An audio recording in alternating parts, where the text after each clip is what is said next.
在1990年的一个历史性的日子里，德国重获了它失去的尊严，迎来了自第二次世界大战以来前所未有的统一和和平。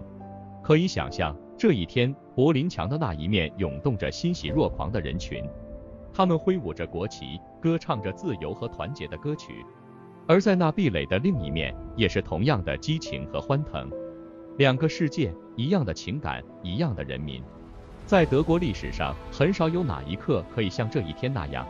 使每一个德国人为之骄傲和自豪。对于很多人来说，这不仅仅是一个政治和地理上的统一，更是心灵的统一和复兴。经过数十年的分裂和对抗，东德和西德之间的鸿沟不仅仅是物理上的，还有思想、文化和生活方式上的差异。这一天，这些差异似乎都消失了，取而代之的是同一个国家，同一个家园的强烈归属感。这一天之所以如此重要，不仅仅是因为它标志着德国的重新统一，它也代表了一个历史性的转折，一个从冷战的对抗到新的合作和希望的时代。正如英国历史学家伊恩·基晓伊恩·科沙在其著作中所说，冷战结束的这一标志性时刻，不仅仅是德国的胜利，更是整个欧洲大陆的胜利。而对于世界其他国家，这一天也意味着一个新的开始。冷战的结束意味着世界有望迎来一个更加和平与合作的新时代，不再是两极分裂，不再是武装对峙，而是共同努力，为了一个更加繁荣和进步的未来。正如美国前总统罗纳德·里根 （Ronald Reagan） 所说，德国的统一不仅仅是他自己的胜利，更是自由和民主的胜利。但是这一天也给我们带来了一些警示。历史告诉我们，任何国家的繁荣和统一都不是一蹴而就的，它需要长时间的努力和牺牲。在德国，这种努力持续了数十年，从东西两德的对立到最终的统一，背后有着无数的故事和努力。为了维持这种统一和繁荣，我们需要时刻警惕，确保历史不再重演。自那历史性的时刻起，我们可以看到，德国在经济、文化和科技等诸多领域都取得了显著的进步。但是，统一的德国也面临着许多挑战，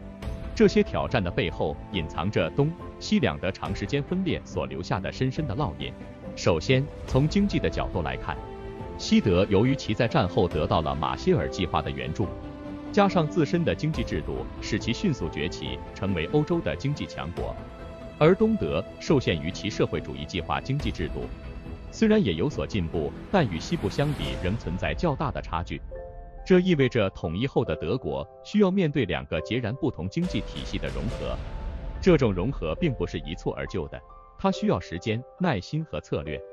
例如，东部地区的失业率长期高于西部，这使得政府不得不采取措施，如投资基础设施、提供税收优惠等，以促进东部地区的经济发展。而在文化层面，虽然东西两德都是德意志的子民，但长时间的分裂和不同的政治制度，使得两边在一些观念上产生了差异。例如，东德的年轻一代在学校中接受的是社会主义教育，而西德则是资本主义教育。这些不同的观念和价值观，在统一后的德国仍然存在，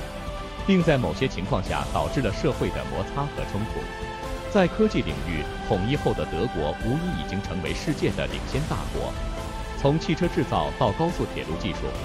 从生物科技到信息技术，德国都处于世界前列。这也意味着德国有能力利用其科技实力，来帮助东部地区的经济快速发展。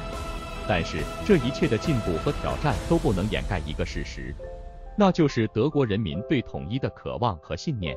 无论是在经济上，还是在文化和科技上，统一后的德国都显示出了其强大的凝聚力和创新力。这也证明了一个国家的真正强大，不仅仅是在于其经济和技术，更在于其人民的团结和信念。结论：德国的统一不仅仅是一个国家的统一，更是一个民族的复兴。这一复兴虽然面临着诸多挑战，但在德国人民的共同努力下，已经取得了令世界瞩目的成果。这也为其他分裂和冲突的国家和地区提供了宝贵的经验和启示，那就是只要有信念、有努力，任何困难都可以被克服。然而，在这统一的背后，也蕴藏着不少的故事和感人的片段。每一位德国人或多或少都有与这次统一相关的记忆，这些记忆构建了这个国家的心灵和历史，也是未来发展的坚实基石。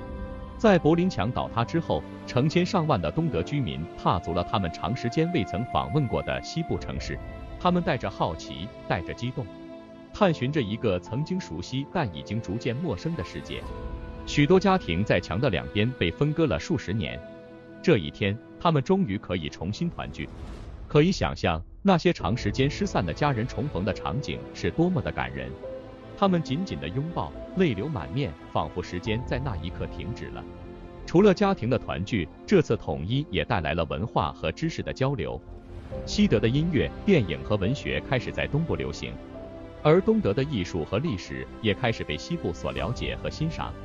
这样的交流不仅仅是物质的，更多的是精神和思想的。它帮助德国人民更好地理解彼此，弥补了长时间的隔离和误解。然而，与此同时，统一也带来了一些问题和挑战。经济的融合意味着东部的一些企业和工厂面临着巨大的压力，他们必须与西部的现代化企业竞争，这导致了大量的失业和经济困难。同时，两个不同的教育和管理体系也需要进行融合和改革，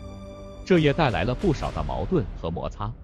但正是这些挑战和困难，使得统一后的德国更加坚韧和有韧性。德国人民充分展现了他们的智慧和勇气，他们不畏困难，勇往直前。在政府的引导和社会的支持下，德国成功地克服了这些挑战，成为了一个繁荣和稳定的国家。今天，当我们回顾那段历史，不禁为德国的成就感到骄傲。从一个被分裂的国家到一个世界的强国，这样的转变不仅仅是经济和技术的，更多的是人民的。正如德国的哲学家尼采所说，一个国家的真正力量不在于它的土地和财富，而在于它的人民。这也正是统一后的德国给我们的最大启示。随着时间的流逝，统一后的德国已经走过了30多个年头。对于新一代的德国人来说，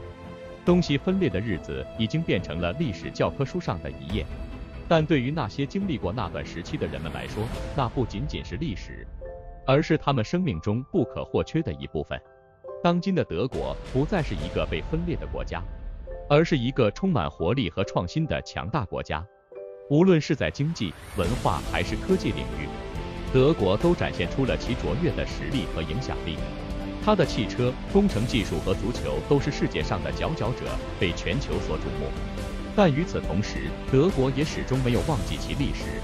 在柏林、德累斯顿和其他城市，你都可以找到关于德国分裂和统一的纪念馆和博物馆。这些场所不仅仅是为了纪念历史，更是为了教育新一代的德国人，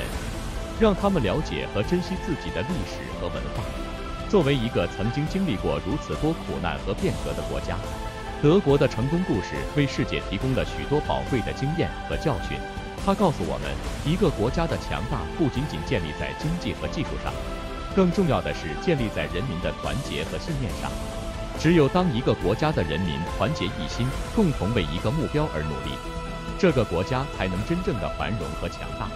而对于世界来说，德国的统一也提供了一个重要的启示，那就是即使在最困难和分裂的时候，只要有信念和努力，任何困难都可以被克服，任何隔阂都可以被弥补。在今天的世界，许多国家和地区仍然面临着分裂和冲突，他们可以从德国的经验中汲取灵感，寻找到和平和团结的道路。结语：当我们反思德国统一后的30多年，不禁感慨万千。这是一个充满波折和挑战，但也充满希望和梦想的故事。正如德国诗人歌德所说，在困难和挑战面前，只有那些有信念的人才能够走得更远。这也是统一后的德国给予我们的最大启示和鼓励。